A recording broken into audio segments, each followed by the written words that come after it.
Bonjour à tous, bonjour à toutes, je suis ravi de vous retrouver pour vos méditations quotidiennes ici sur la chaîne YouTube de l'Église M. Nous sommes dans la 4e saison de notre série Destination Liberté. Nous allons étudier le livre de Josué et cette semaine, je vous propose de méditer sur les chapitres 4 et 5 du livre de Josué. Et je commence avec Josué 4, les versets 5 à 9. Josué appela les 12 Israélites qu'il avait fait choisir et leur dit « Passez devant le coffre du Seigneur votre Dieu et allez au milieu du Jourdain. Là, que chacun de vous charge une pierre sur son épaule, afin qu'il y en ait une pour chaque tribu d'Israël. » Les hommes désignés obéirent aux ordres de Josué.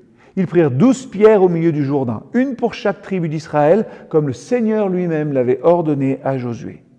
Ils les emportèrent et les déposèrent là où ils passèrent la nuit. Josué fit également dresser 12 pierres dans le lit du Jourdain, à l'endroit où les prêtres porteurs du coffre de l'Alliance avaient posé les pieds. Elles s'y trouvent encore aujourd'hui. Dimanche, nous avons médité un épisode fondateur de l'histoire d'Israël, où une nouvelle génération fait le choix de traverser le Jourdain, de mettre les pieds dedans, le choix d'entrer dans la terre que Dieu leur a promise. Nelson Mandela disait que nos choix doivent refléter nos espoirs et non nos peurs. Et le choix de cette génération reflète sa confiance que Dieu les accompagnera dans ses projets. Et le refus de la génération précédente d'entrer dans la terre promise reflétait bien plus sa peur. Dieu demande à Josué de symboliser ce choix motivé par l'espérance et la foi du peuple en prenant 12 pierres du lit du Jourdain asséché et en les plaçant, ces pierres, dans leur campement. Ces pierres, elles seront pour tout le peuple un rappel de la fidélité de Dieu à ouvrir un chemin devant son peuple qui a fait le choix d'entrer dans le projet de Dieu pour eux, le choix de la confiance.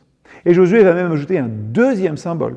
Il laisse 12 autres pierres au milieu de la rivière comme pour symboliser ce que le peuple a enterré dans sa décision de vivre véritablement le projet de Dieu.